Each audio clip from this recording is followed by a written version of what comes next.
Hello, everyone. Thank you for coming to another UK SPS seminar.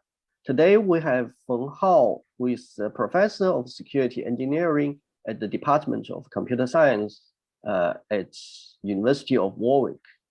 Feng received his PhD from Cambridge in 2008 and then worked 6 years in industry. Then going back to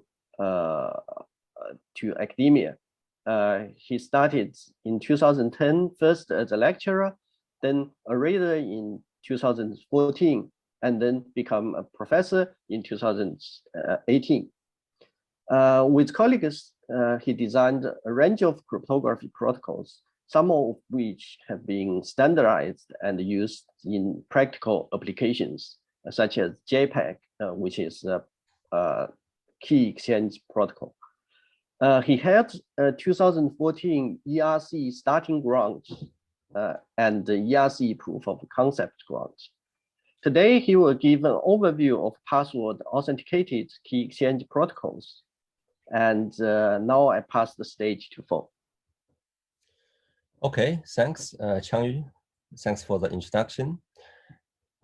It's very glad to be here. So today I'm going to talk about password-authenticated key exchange. So here is the outline for my talk. Password-authenticated key exchange is, it's a big field. It has 30 years research.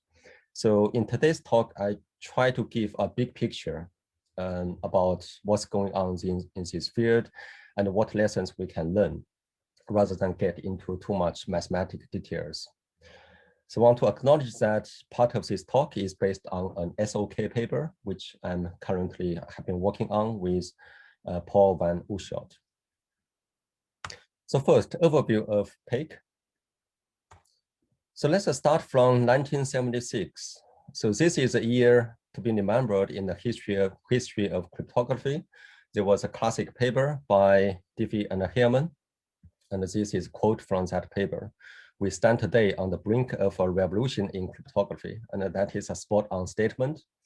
So what in this paper, what they proposed is a protocol called the Diffie-Hellman key exchange protocol. So it looks very simple. Alice and Bob, they agree on certain parameters A, G, and P. So these are public values. And Alice and Bob, they will just exchange some values in open, and in the end, both parties will be able to compute a session key. So this was very new, because in the past, when you exchange key, you have to meet face in face to do it manually. So this is the first time to show that actually you can do this key exchange remotely. So that is groundbreaking. But the protocol is vulnerable to man-in-the-middle attack. This is well known. So this attack is not surprising, because the Diffie-Hellman protocol is not authenticated. So you share a key with someone, but you don't really know who. So in this case, Alice shares a key with man-in-the-middle, but she doesn't know. So that's how this man-in-the-middle attack actually works.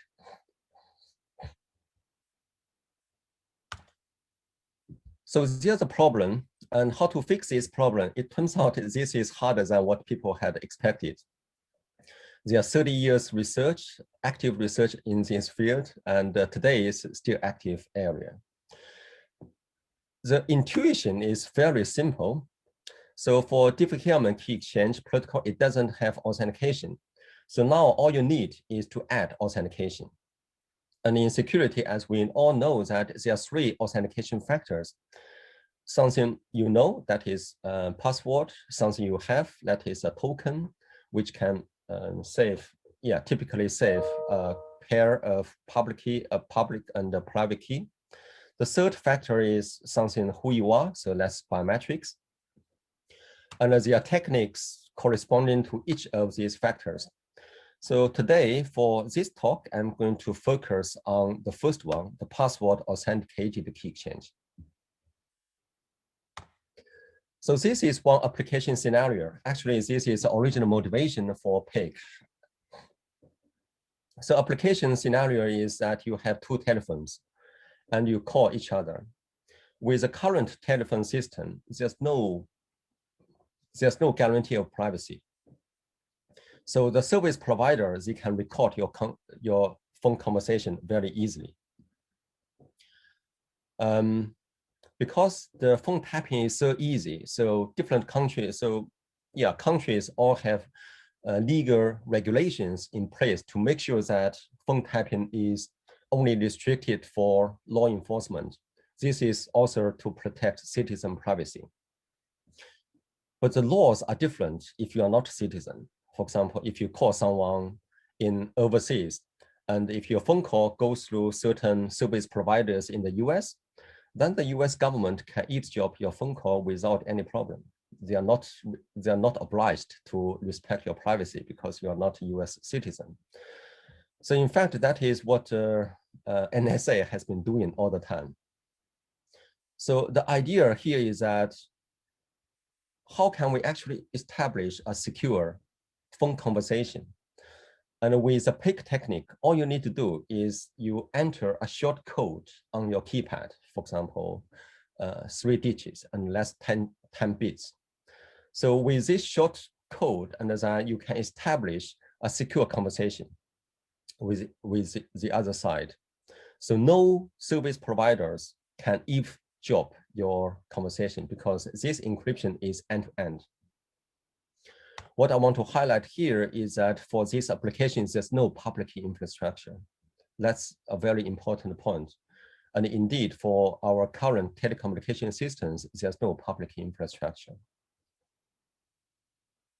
So this was considered not possible until 1992. So remember, the Diffie-Hellman protocol was invented in 1976. So this is 16 years later. And people realized that actually you can use password to authenticate key exchange. So this was proposed by Bellovin and Merrit. At the time, they were AT&T lab researchers. So I think it's not coincidence that these researchers invented PAKE because they work in a telephone company. And as you can see, there was a very compelling application of PAKE to protect the telephone conversation privacy. So in the original proposal, this EKE is actually a family of protocols. It has three variants. One is based on RSA, so that is called RSA EKE. Another one is based on Gamma encryption, and the third one is based on Diffie-Hellman. So the Gamma and the Diffie-Hellman are based on discrete logarithm. But the first one, RSA, is based on RSA problem. So this is in 1992. And 5 years later, someone Patter, he found that RSA EKE is not secure. So it took 5 years. As you can see, designing protocols is very tricky. Sometimes you don't immediately break the protocol, but it can be broken years later. The key problem with this RSA EKE is the RSA modulus. So for people who are familiar with RSA, you have this modulus, which is a composite number of 2 primes. So there are 2 problems here. The first problem is that with the EKE, you cannot encrypt this RSA modulus. For some technical reasons, it has to be sent in the clear and unprotected. So that is quite bad because that gives the attacker total freedom to manipulate this value to have some correlation with some other data. So that is one problem. Second problem is that for RSA, the key generation is very expensive because you have to satisfy a lot of constraints. And you need to generate RSA key for each of the sessions. So that's very slow. Some protocols, such as Snappy, they try to solve this problem by reusing the key. So in other words, you generate this RSA modulus, but you only generate once, and you simply reuse the same key for subsequent sessions. But that means that the protocol has no forward secrecy. So for forward secrecy means that if the long-term secret on your computer is compromised, then the previous sessions should still remain secure. But if you reuse the key, then this property is lost. So these problems are fundamental and it's very difficult to address.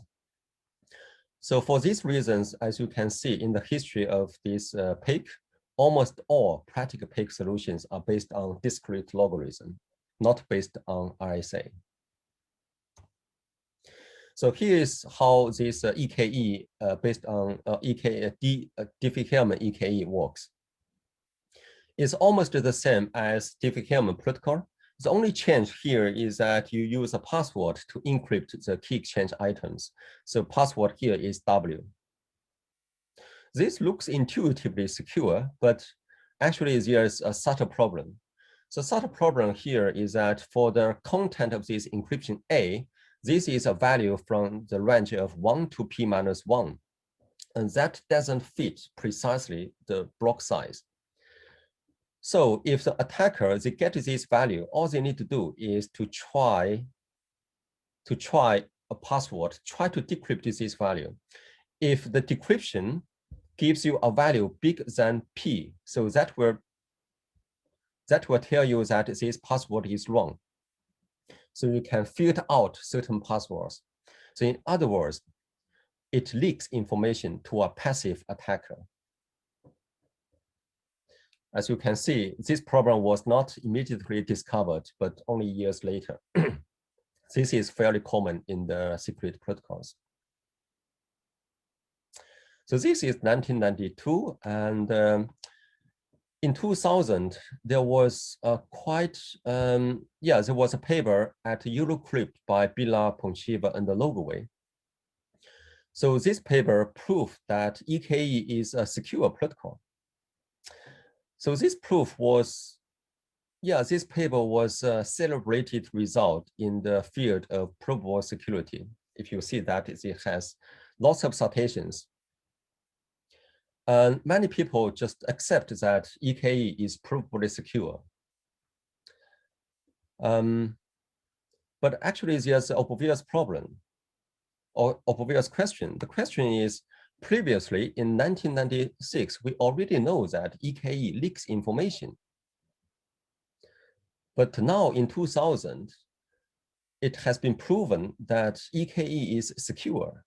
So the two doesn't seem to go together. So how to reconcile these two? This is actually the catch is assumption. So in the proof, the authors, they assume there is an ideal cipher. Because this is ideal cipher, so by assumption, this cipher doesn't leak any information about content, even when you use a low-entropy key. So that is assumption in the proof. But then the question is, but how do you construct this cipher?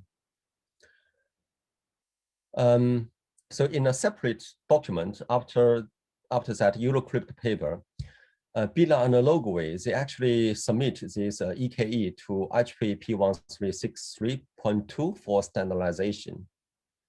And one problem they need to address is how to construct this ideal cipher. So they proposed a few constructions. And so here I just show one example. This construction looks very simple. So you have this encryption cipher with W as the key. Content is X, and you simply use X times H times W. Looks very simple, but if you think about it, you find then how do you construct what is H here and how to construct H? So in the document, they simply say H is a random oracle, but apparently you cannot use a one-way hash. It just doesn't work that way. So if you think a bit harder, then you find this actually doesn't solve the problem. You just leave it to another problem, how to construct this H function. You have one abstraction, and then you involve another layer of abstraction. So it doesn't really give a complete answer here. In fact, in their own document, they actually acknowledge that they also not very sure whether this will work out, but this is just one of the attempts. So during the IEEE standardization process, some researchers, they actually analyze the order constructions for this ideal cipher. And that is in 2006. And the conclusion is that they couldn't find any construction that is secure. So for this reason, EKE was not included in IEEE. So there were 8 years to define this ideal cipher, but it was not. But this was not done during the time, so it was not included. So if there's any lesson from this example is that it's the importance of full specification. A protocol needs to be completely specified so that security proof can actually have meaning. If the protocol is not completely specified, and then the value of the security proof is limited. So there are problems of implementing this ideal cipher in the EKE. That motivates researchers to try different approaches. And one prominent approach is proposed by Jablin in 1996. The idea is quite simple. Rather than using password as a key, because password has low entropy and the key needs to have high entropy, so that doesn't work. So instead of using password as a key, you use password to derive a generator, and this generator is can be used for the Diffie-Hellman key exchange process. So the SPIC protocol is almost the same as the Diffie-Hellman, except that now instead of using this G or fixed base generator, now you derive this base generator from a password. Password is W. So this F function is called a hash to group function. Basically, this function maps a password to a generator. If you look at this protocol under the original paper, you will find that it only requires 2 explanation, and this is extremely efficient. In fact, if you compare it with the original Diffie-Hellman protocol, if you use DSA to implement original Diffie-Hellman protocol, it actually requires 3 explanations, including 1 for public key validation. So here, you only need 2 explanations. That's incredible.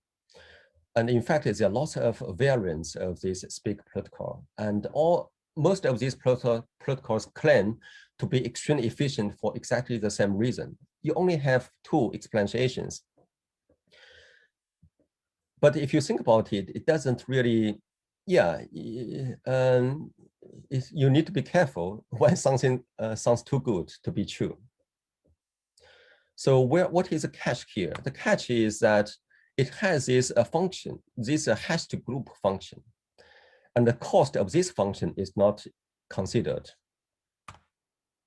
So in the original paper by Jablin in 1996, what he proposed is that he simply take this W and raise it to the, take a square operation so that the element will be element in the plain order group. And this was found not secure. So instead, he added another hash for this password before doing the squaring. And that is something defined into the IEEE specification or standard. But there is one problem. Because for this P, the modulus is a safe prime.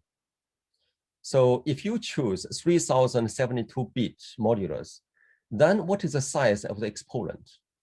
The size of the exponent is actually 3071-bit. If you compare that with DSA, with the same modular size, but for DSA, the exponent is only 256-bit. So although there's only 1 explanation in SPIC, but actually that 1 explanation is equivalent to 12 explanations in the DSA group. As you can see that if you evaluate efficiency, but you only count the number of explanations, this can be very misleading. You have to look at the protocol as a whole picture. So this problem was already known during the IEEE standardization process because the long exponent is very expensive. So in the original paper, we have this hash. So they define this P as a safe prime, but in the IEEE P1363.2 specification, they actually change this definition. So now P is not a safe prime, it's actually a multiplication of K and Q plus 1. So now you can choose Q to be a small exponent, the same as DSA, and the K here is a cofactor. This seems to address the problem, but there are two additional new issues here. The first one is that if you think about this DSA setup, the output of this hash function is arbitrary element, and this could also be a small subgroup element. If this output of this hash is a small subgroup element, and then the whole function is invalid. So there's a probability, there's at least a theoretical probability that the function may fail. You may say, we can solve this, we can check the output. If it is invalid, then we just we add another counter and do the function again, but it doesn't work that way. Because if you do that, then it breaks the constant time principle. That will also have another problem, side channel attack. So that's one problem. The second problem is that now you raise this power to the power of K, and the K is cofactor here. And K is 2,812 bits, 15 bits. This is also a long exponent. So if we take this into consideration and we consider two settings, one is using safe prime, and it has only 2 exponentiations, but for each exponentiation is very expensive. And the alternative is to consider DSA group. For DSA group, you need to add another exponentiation to validate the key. But now you see the cost is actually dominated by the hashed group. It's not cost in the key exchange, but dominated by the hashed group. So in the best case, if you compare fairly with the Diffie-Hellman, then the SPIC actually requires at least 11 exponentiations. And that is about 4 times more expensive than Diffie-Hellman. Somehow that makes sense because security is never free. But you can see that this is a cost. And this is a hidden cost, not explicitly explained in the original paper, and many people ignored the difference of these long and short exponents.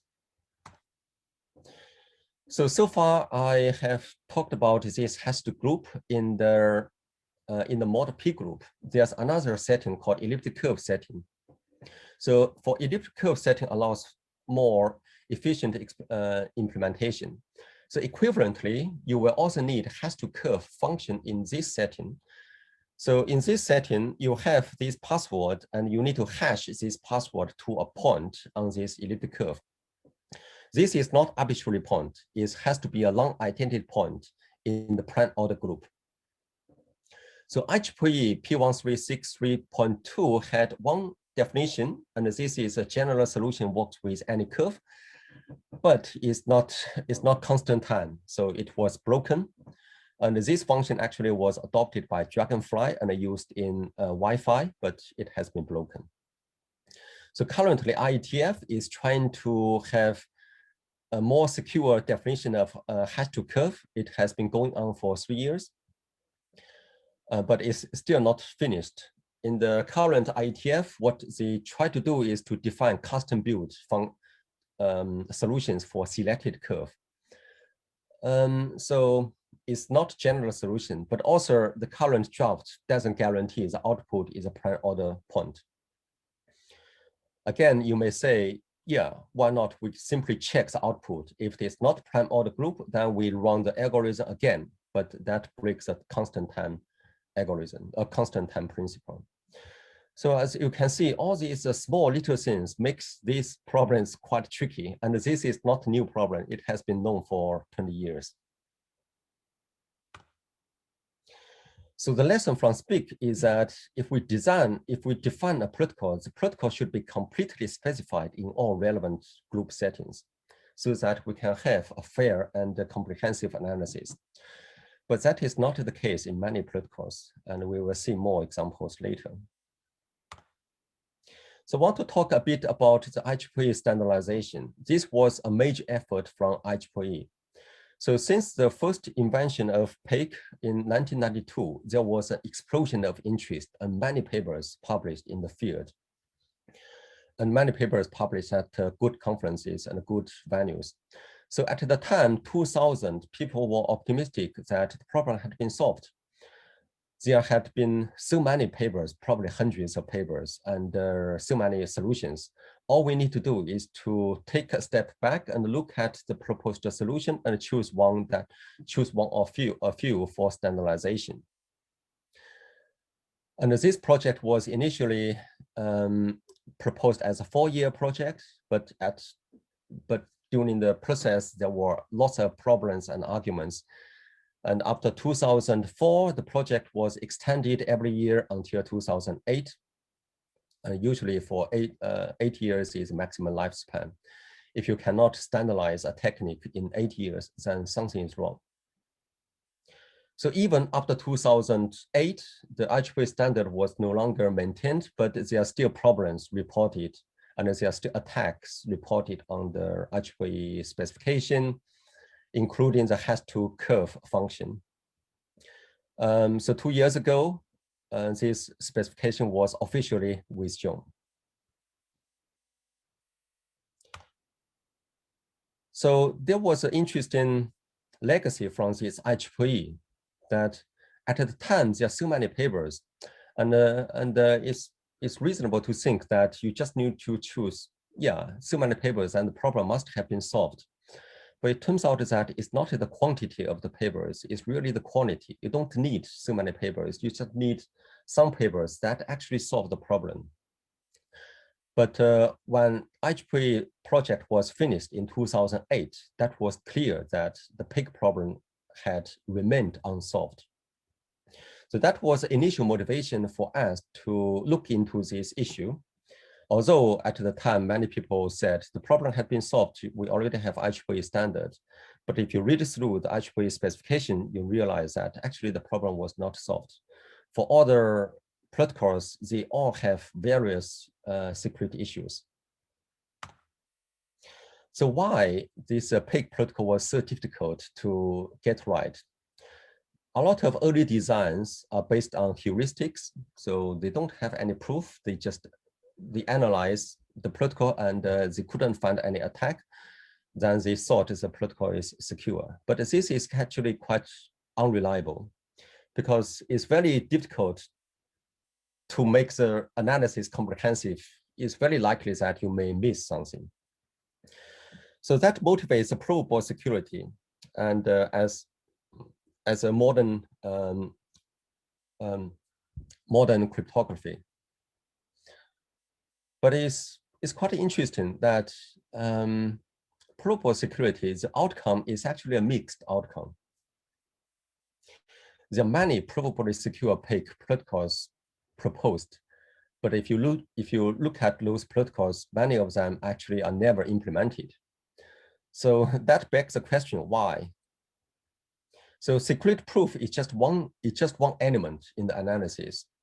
And for the proof to proceed, you need to make assumptions. And these assumptions are also critical, but people sometimes don't pay attention to these assumptions. These assumptions need to hold water.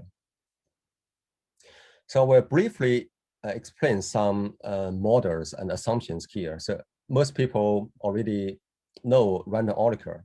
This is just a theoretic abstraction of a hash function. So suppose you have a black box and the oracle inside, you ask oracle any question, then the oracle will give you answer. But if you ask the oracle the same question, then oracle will give you the same answer. So that's just the abstraction for the one-way hash function. Quite intuitive. And based on this, there's a random oracle model. And this is one of the main proof strategies in provable security. This was popularized by Billah and Logway in 1993. The idea is quite intuitive. You use a random oracle to model this idealized hash, and then you prove that the protocol with this idealized hash is secure and satisfy certain properties. Then you simply replace the random oracle with a practically secure hash and hope that the protocol is still secure. I think there's a clear logic. It's a reasonable logic.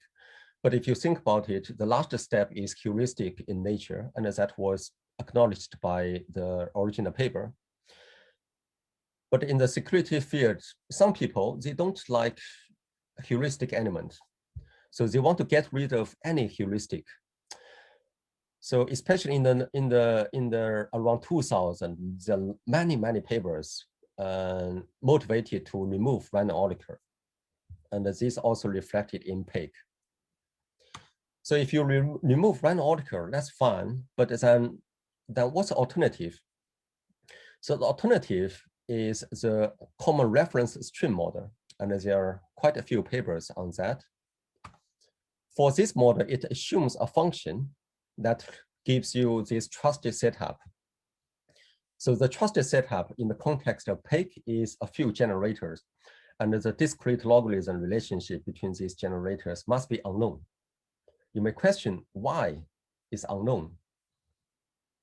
The answer is this is assumption. This assumption in the proof. So if it is known, then the whole system will be broken. So if you think about it, this also has a heuristic element, because you can never prove someone will not know the discrete logarithm, but you just assume it's not known. So this gets rid of random oracle, but there's a catch.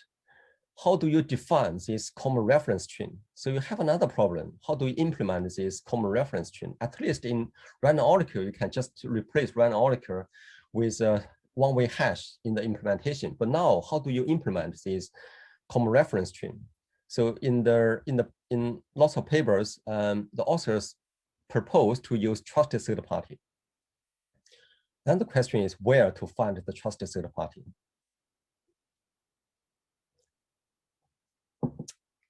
Trusted third party doesn't really exist. And then you see a circle. Later on, other researchers, they reintroduce random oracle to define the common reference chain. So it's basically the same idea. The system also based on the trusted setup, but they explicitly used both random oracle and the common reference chain to prove the security of their protocol. So we can learn an interesting lesson here. When you see a problem with model, that's good. You try to solve this problem, but you should be careful that whatever new models you introduce, you should not only solve old problem, but also not to introduce new problem. Otherwise, you are going in circles. So based on the trusted setup, this SPEC2 is considered the most efficient protocol in this category. So it has 3 generators, G, M, and N. And the paper assumes there's a random oracle to define this trusted setup.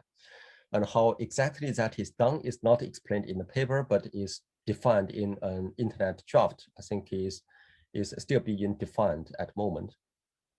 The problem here is that you have 3 fixed generators. If you know the discrete logarithm between any 2 of them, you break the system forever.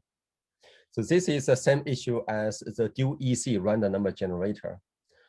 For dual EC random number generator, it relies on 2 generators, the discrete logarithm between 2 generators being unknown. If you know the relation, then you forever break this random number generator. It's exactly the same.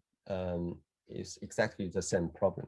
It's not really a technical problem. It's more a trust problem. Whether you trust someone will never know the discrete logarithm between the 2 fixed values. So from now, you can see actually there's a dilemma here. If you want to prove a secret protocol, you have to make a difficult choice between the two approaches. One is a trusted setup. Another one is hash to curve. But as I explained, there are problems with either approach. And neither approach is desirable. But somehow you have to make a difficult choice between these two. So that actually motivates us to look at this problem. Is there a third way to break this dilemma? If you want to solve a dilemma, then you have to try something different. And in this case, we tried a different approach. So actually that is adapting a protocol called AVNet. That was a protocol I designed with Piotr Zielinski as part of in the second year of my PhD. We thought it was an interesting problem. At the time, we didn't thought there's any practical application of this protocol. But then I realized actually we can adapt this protocol to PAKE, to the two-party PAKE. And it turns out that it works. So that was a pleasant surprise. So this is a JPEG protocol. I won't get into details, but I want to highlight the core design principle here. The design principle is to use zero-knowledge proof to enforce honest behavior.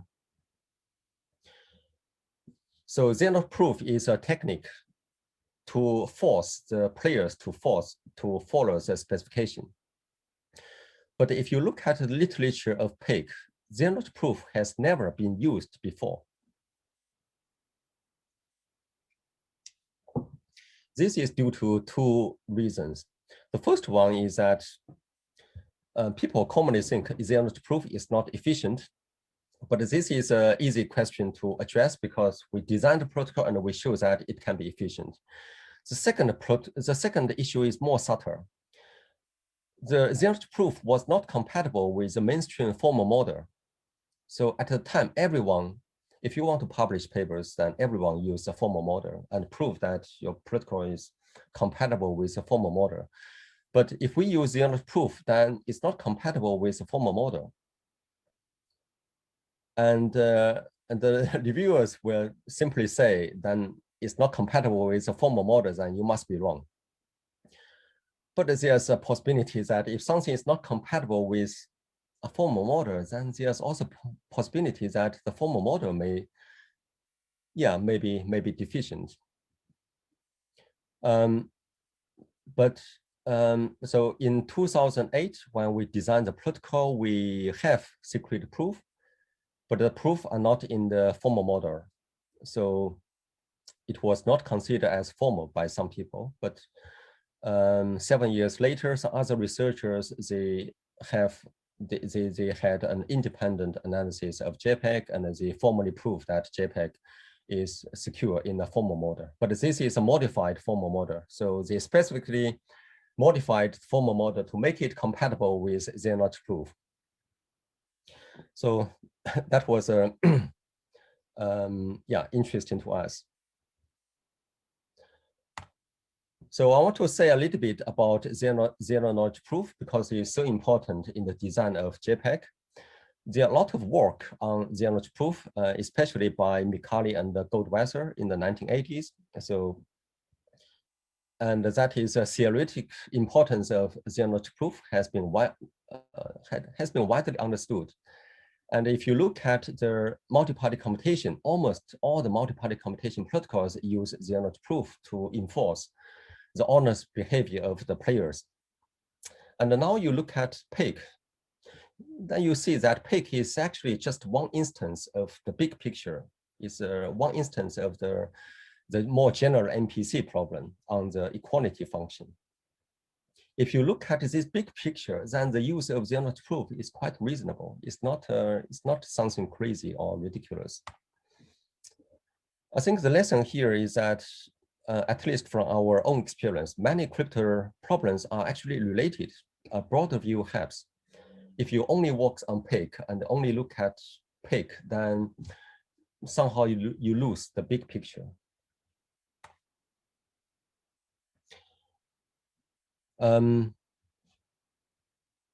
So in the remaining time, I'm going to talk about taxonomy. Changyu, do I have 50 minutes left? Yes, up to 4 o'clock. Okay. All right.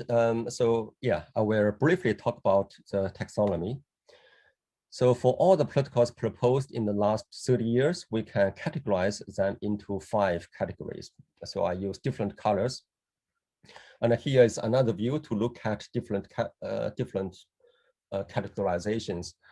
And here I use one representative example for each of the category. As you can see that this categorization was, this taxonomy is complete as in 2008. And today, 13 years later, this is still the same. So many of the protocols proposed after 2008 can still be mapped to one of these categories.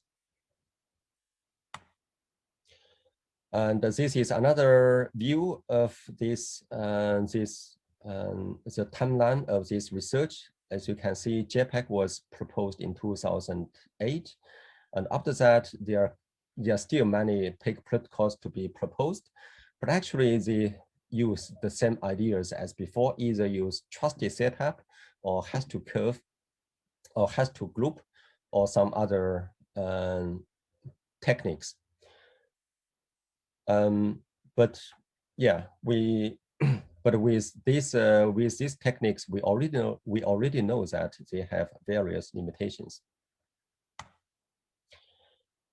So I have a comparative analysis. So for each of the class, I will choose one representative scheme, which is the most efficient scheme, or people believe to be the most efficient scheme. And in class 2, so we have the SPEAK. The original SPEAK protocol has this impersonation attack. So in 2015, Siamak, Shahan Dasti, and myself, we revised this SPEAK protocol. So it's called patched SPEAK protocol. And this is a protocol that is currently in the ISO standard. So within the same class, we also add 2 more protocols, CPACE and opaque. These are 2 popular protocols from the recent research, and both protocols were selected by IETF for standardization.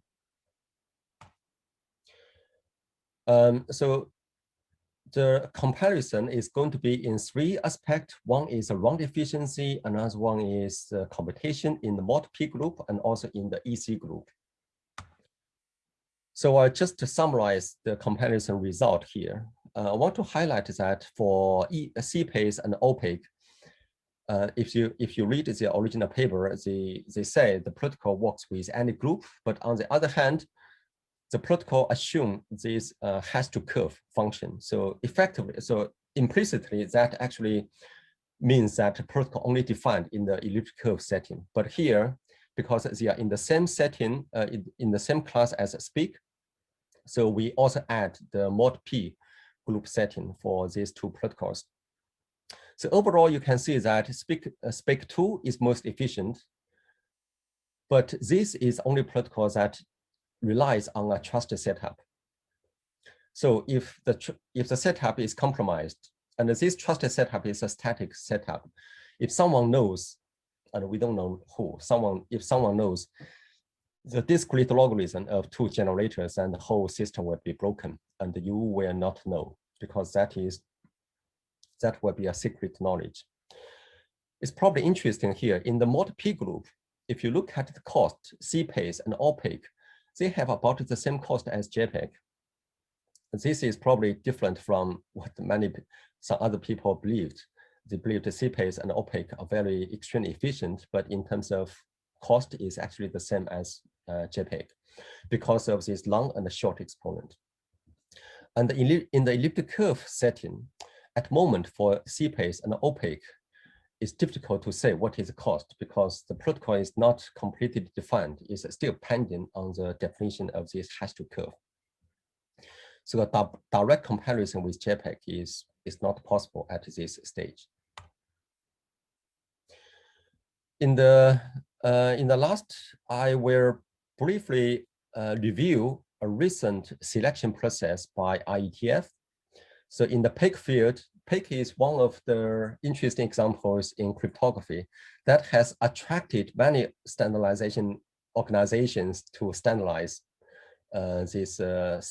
these protocols, from IEEE to ISO standard and to recently IETF. But the way the IETF PAKE selection was done is different from other or traditional standardization process. So for this selection process, it lasted for 9 months, and it has 2 rounds of selections. So the people nominate candidates, and there are 2 rounds of selections. Everything is public. This is very different from ISO standard or IEEE standard. Everything is public. They put all the reviews on the mailing list, and there's a panel of 5 people. So these are voluntary basis, and they decide which protocols will go through the selection process. There's no panel summary. So when the selection is finished, then people say who is the winner, but there's no justification why some protocols are selected and why some protocols were not. But in the end, 2 protocols were selected. One is CPACE, another one is opaque. There are a few things that are interesting and but also surprising to me. So the first is a requirement. You standardize something, you need to start with a requirement. And the security requirements, there are different opinions on the requirements. What are the requirements for PAKE? But somehow, surprisingly, there's a new requirement during this IETF selection process that is called quantum annoying. Remember, this is not quantum security because none of the protocols will be secure against a quantum computer. So it's called quantum annoying. And what does that mean? So basically, quantum annoying means that quantum computers need to solve one discrete logarithm problem for each password guess. And this is a definition of quantum annoying. For CPACE and opaque, the designers, they claim they satisfy this property. And there are lots of arguments on this requirement. But the question here is that, is this a rigorous requirement? So if you literally interpret this requirement, so the attacker need to have a quantum computer, but the quantum computer need to solve one discrete logarithm for one password guess. And it has a specific number 1. So why not 2 or 3 or polynomial number? Once the attacker has a quantum computer, then the attacker breaks all the protocols. So what is the difference between protocols is that some protocol will take more computation from the quantum computer, and as other protocols will take less computation from the quantum computer. But the difference is polynomial time. So this is very similar to arguing when you have a polyalphabetic cipher and a monoalphabetic cipher, which one is more secure when attacker has access to a computer? And so we know that this argument is not meaningful because both ciphers were trivially broken when the attacker has a computer. So it's the same thing. The quantum annoying is arguably not rigorously defined, but somehow that became one of the main requirements during the selection process. And also during this process, so the protocols, the winning protocols were not completely specified. They are critical details, and as actually I explained, all these details are actually important. When you have protocol based on certain components, each of the component must be completely specified. So for the protocols, there are details such as how do you set up this trusted setup? How do you do the hash to curve? How do you do the hash to group? All these details are critical, and they're not provided during the selection process, but somehow people assume they can be done and can be left to be completed after the selection process. But one thing to keep in mind is that these problems are not anything new. And they already know, like this problem already known 20 years ago during the IGP standardization. So all these arguments are about trusted setup, and these are not anything new. So if these problems cannot be solved in the past 20 years, do you think it can be solved in the next year? Maybe, maybe not, but that is a question. And if we compare it with the NIST comparison, so for the NIST selection process, for example, for post-quantum encryptor, the requirement is very clear. Whatever candidate you propose, it has to be completely specified. All the details have to be completely specified. But that is not the case in the IETF selection. And lastly, on the management of this selection process. So I participate in the ISO standardization. So I was familiar with how the standardization works in the ISO process. But I thought this IETF would be something similar, but it turns out to be very different. So the process is completely open, which is very good. Everything is open, so people make open arguments. But there's a panel. The panel didn't really engage with the discussion. All the panel did is to observe what people argue in the email. And in the end, each panel member write a summary and with a list of preference. And this summary was not consistent. And there was no effort to discuss the inconsistency and have a broad consensus. So quick decisions were made based on majority views. If majority of people are 3 out of 2, 3 out of 5, or 3 out of 4 favor this candidate, then this will be the standard. And most importantly, when the process is finished, there was no summary to explain why certain candidates were selected as winner and why other candidates are not selected. So I think this no panel summary, this is quite pity. If you look at the NIST process, there's always a summary to explain the whole process and why certain candidates are selected as winner. But this is missing in the IETF process. And there are technical issues raised during the discussion, but then they were just left out. If there's any issue that cannot be resolved by the end of the date, then they just left out as follow-up works. So to some extent, this is quite similar to a conference review. And is there anything that is unaddressed in the paper, just leave it to the authors to address in the camera-ready version. The question is this a suitable model for standardization? I don't have an answer here, but I think this is interesting. This is a question we can think about. And also, it has already been 1 year after the selection process. We still need to wait to see whether this is a successful selection process. I will very quickly review the 2 winners. So the first one is called CPACE, but actually the protocol is almost the same as SPEAK, except that it adds some random ideas, random session IDs into the hash to group function. The original SPEAK is 1 round, but for CPACE, it claims to be 1 round, but actually that's not, because you need to send the session ID and the identities first.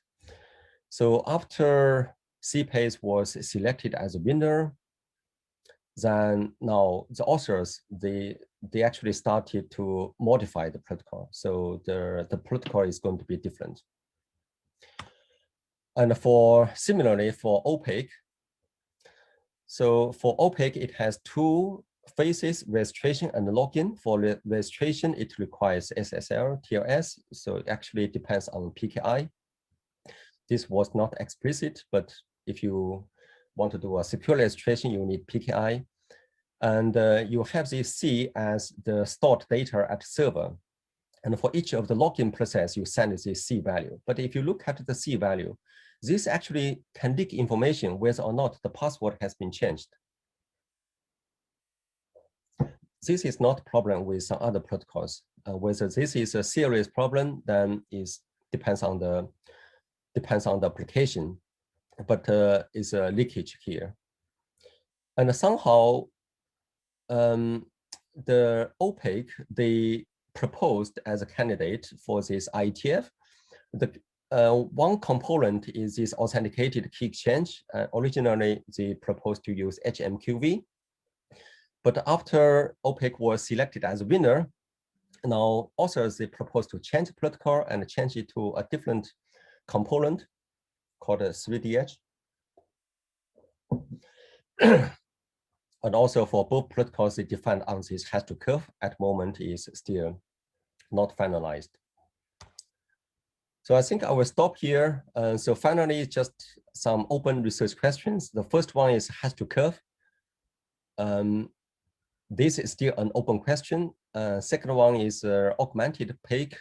I haven't got time to actually talk more about augmented PAKE, but I want to say that existing augmented PAKE schemes, they only provide limited protection or partial protection in case of password, in case of server compromise. And third one is, we need quantum secure PAKE protocols. There's some proposals, but I think we need more research in this field. Okay, that's done for me. Okay, thank you, Feng. Very nice talk and very comprehensive. Yeah, to me, right before your talk, I thought PAKE is solved the problem, but obviously it's not. So let's see whether there are questions in the audience, from audience.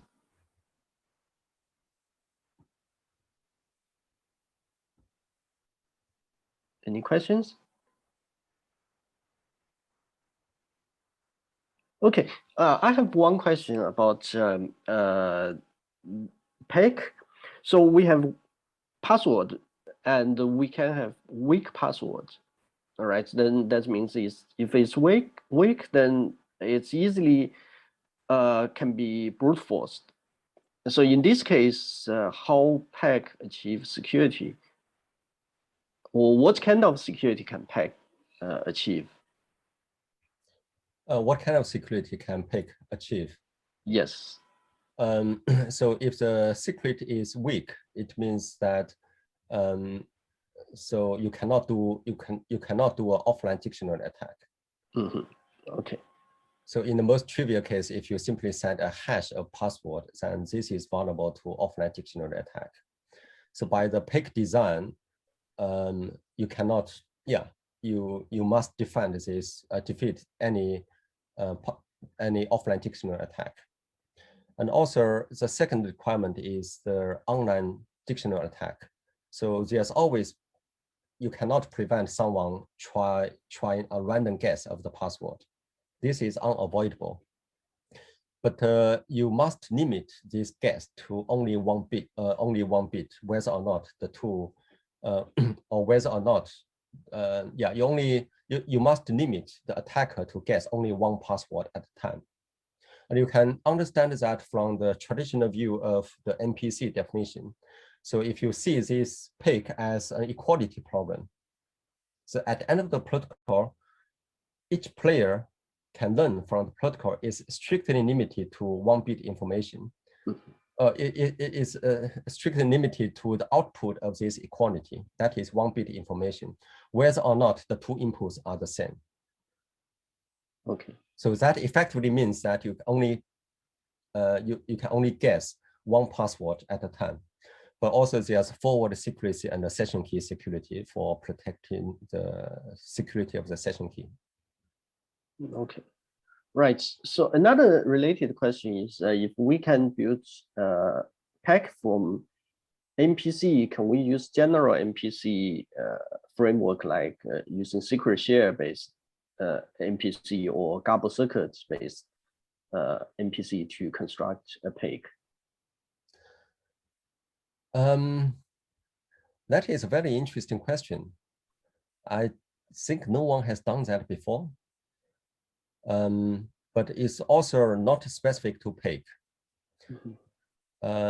If you talk about a lot of specific functions, for example, boolean or, boolean add, or max function, the first idea people have is that we can simply apply a general solution to solve the specific problem, but efficiency is a big problem. And also, besides efficiency, there is still